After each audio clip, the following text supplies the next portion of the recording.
In 2020, I processed that I needed to assist more in the world. And so I had never done what I've done. I started a nonprofit to assist men with mental health and homelessness. Thank you. And then in 2022, something happened where I got very discouraged based on my experiences in the streets assisting folks. Some of them weren't vibrationally ready for what they were asking for. And you couldn't calibrate for them. They have to calibrate for themselves. Yeah. So that's what happened. I've been very concerned with if I embarked on a journey I shouldn't have. Oh, never. You gain clarity. And, you know, sometimes as we visit with you the way we do, people accuse us, and they're right, that we teach selfishness, and we do. Because you can only perceive or attract through the perspective of self.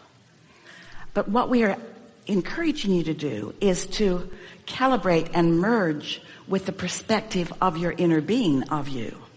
That powerful, clear-minded, stable, loving being that you are. And as you calibrate to that kind of power, then your sphere of influence is great. Esther had such an interesting conversation in her ride from the airport to here yesterday. A beautiful man from India, been here for a little while, and he had a lot he wanted to talk about, and Esther really wanted to hear it. She found him entertaining and wise. You're going to like this story. Oh yeah, I'm already loving it. They're going to like it too, but not for the reason they think. And he was wanting to talk about his prosperity, and it was evident. He had it going on. He had a beautiful car, a nice job. It's a high-end limousine service. Esther likes it. They usually use it if it's available. So there they were, and he was talking a bit about where he'd come from. And Esther really didn't want to hear so much about where he'd come from as much as she wanted to hear about where he was going. But a lot of people get confused about talking about where they're going because they're so interested in talking about where they've come from. And so there was a little bit of that going on. But then he said, yeah, I took someone to a Taylor Swift concert the other night. And Esther knew something about that because her daughter and granddaughter had just gone in another city, and they loved how they felt while they were there. It was lovely. So Esther was in resonance with that. And then he said, and he was the person who had purchased the most expensive ticket. That was his sort of claim to fame. I bought the most expensive ticket for the concert, and the driver said to Esther, it was $92,000. What, you don't have an extra $92,000? And so that was his response to. That seems extreme. And then he went on, and it was clear in the words that came next that he was standing in strong disapproval of this man and his action. And that was making Esther feel really uncomfortable because she's never bought a $92,000 Taylor Swift ticket, but she's bought a lot of things that he wouldn't like either. She thought, I'm just going to clam up. I'm not going to tell him what I drive or what I've driven or the rug I bought or stuff like that. So just listened, and he went on in a very strong way, and then he said, so I said to the man, sir, do you mind if I speak frankly with you? And the man said, no, speak frankly with me. And he said, you could do a lot of good with that money. Like there's people that don't have food to eat, and there's people that don't have a place to sleep, and there's a shelter that I work at that could use all of that. And he was very persuasive in his disapproval of the way this man had spent his money. And then he said, and so the man said, well, take me to the venue. And the story he told was he cashed his ticket in. Guess he sold it to another sucker. And then he took the money and he said, drive me to a shelter. Now see how you are. Yes. See how you are. you believe in shortage consciousness too, don't you? A little bit. Took it to the shelter. So Esther's thinking, maybe this is true and maybe it isn't. It's not adding up. Usually people that can spend $92,000 on a ticket are also very philanthropic. And maybe it did really happen. But the point that Esther was feeling, and the point that we really want to make, is you got to let go of that feeling that people are doing wrong things because they're doing different things than you would choose. Because you don't know their story. You don't know where they stand. You don't know what their point of attraction is. And you can get so wadded up in your belief that you get to choose, that you can use your life experience as your reason for pushing against so many others. We know you're thinking, well, hopefully people will be reasonable. And we say, you know who gets to define what is reasonable? That vibrational variance between your desire and you. You have been given infinite clarity and the keys to the kingdom relative to all things. And as you take some sort of solace or pride in depriving yourself of what you've been given, and it's displayed to you in the discomfort you feel in others who are thriving, you can't thrive. You can't thrive when you push against those who are. You can't be slender when you hate skinny girls. You want to find a way to be a vibrational match. And it's not something that you do all at once. It's something that you do moment by moment by moment by moment by moment by moment by moment.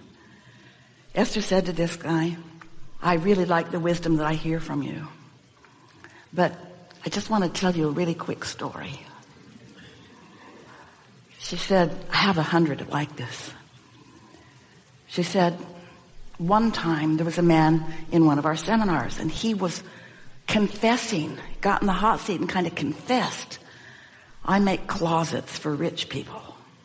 And the crowd didn't groan, but he felt so guilty. And he said, do you know some of these closets cost $100,000? Some people in the crowd groaned, mostly men, but the women.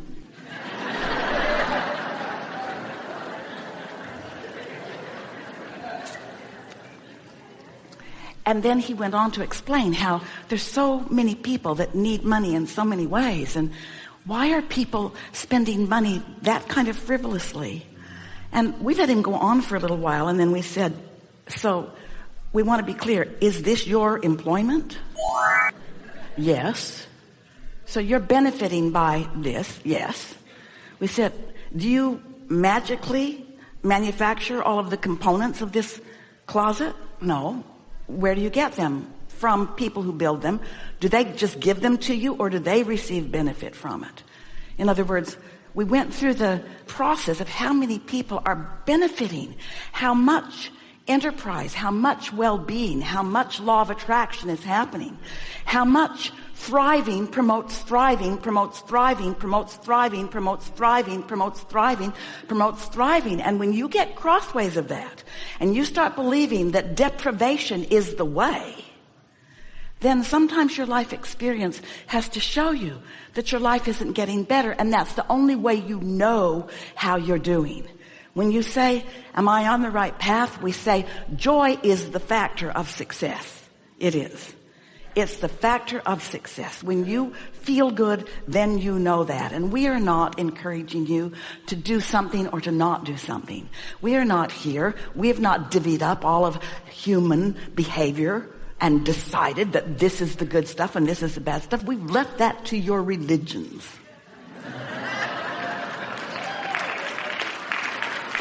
And they're doing a terrible job as they use this and that and this and that as their excuse to kill each other. Really? Really? They deserve to die because they think differently than you do? So, we're just saying. Let your calibration be to your source. Most people calibrate to other humans. Your parents sort of taught it to you. When you first come into this experience. When someone is holding you as their object of attention and they're adoring you, that feels really good. And you kind of like to keep that up. So you become pleasers, you do. And you move away from displeasing until you realize that the more you please, the more they ask, and the more they ask, the more you please, and the more you please, the more they ask, and the more they ask, the more you please, until pretty soon, sometimes you're pretty far apart from having any fun. That's why I've gone through a divorce. Or doing what you want to do. But as you calibrate, not to others, which never works out well, and instead you're calibrating to your source who knows what you want, knows what the person you're divorcing wants, knows what you're asking for, knows everything that you put into the vortex, knows who you've become because of the experiences that you've had, and knows that everyone can receive what they want, that no one is deprived when someone else receives, because the receiving isn't coming from a finite pie, it's coming from an infinite pie that is growing in perfect proportion to the asking that is offered. When you get the hang of this and you decide to let yourself thrive and you applaud everyone else who's thriving in whatever way they choose. Some people feel like they're thriving because they live simpler lives. Some people feel like they're thriving because they stay home with their kids. Sometimes people feel like thriving for all kinds of different reasons. You don't get to be anyone else's point of attraction. You just get to be your own point of attraction. But as you be your own point of attraction and you pay attention to the way you feel, you start to notice a pattern that every single time you pick out someone and you push against them, you don't feel good. You don't feel good. And you know why? Because your inner being didn't join you in that fight. So we're just saying. Thank you so much. Yeah. Gratitude. Yeah.